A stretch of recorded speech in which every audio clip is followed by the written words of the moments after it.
আসসালামু আলাইকুম ওয়া রাহমাতুল্লাহি ওয়া বারাকাতু। আমি পৃথিবীর সমস্ত মুসলিম নর এবং নারীর জন্য বলতে চাই যে ভাই, আপনাদের বর্তমান ঈমান পরীক্ষা করার সময় আসছে ভাই। তার কারণ আল্লাহ পাক পৃথিবীতে সমস্ত মানুষ পাঠাইছে কিন্তু আল্লাহ পাকের হুকুম মানার জন্য। এখন যে আল্লাহ পাক যে দিন আমাদেরকে দিয়েছেন, হুজুর পাক সাল্লাল্লাহু আলাইহি ওয়াসাল্লামের কাছে পৌঁছাইছিলেন, সেই দিন হুজুর পাক সাল্লাল্লাহু আলাইহি ওয়াসাল্লাম আমাদের কাছে রেখে গেছেন ভাই। আর আল্লাহ আমরা কোন পথে চলবো, কোন পথে আমাদের জীবনকে পরিচালিত করব, সেই রাস্তা কিন্তু আল্লাহ পাক দেখিয়ে দিয়েছেন।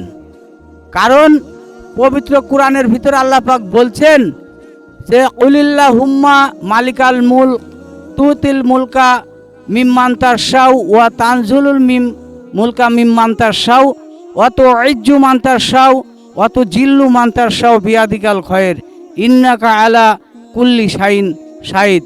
ভাই দেখেন, আল্লাহ পাক বলছেন যে পৃথিবীর সমস্ত রাজ্যের মালিক একমাত্র আমি, আর এই রাজ্য আমি যাকে খুশি দান করি এবং যার কাছ থেকে খুশি আমি ছিনিয়ে নেই। আর দিনকে আমি রাত করি, রাতকে দিন করি, এবং জীবিত থেকে মৃত বাহির করি এবং মৃত হইতে জীবিত বাহির করি। আল্লাহ পাক বলছেন সব আমি করাই, আর কেউ করে না ভাই।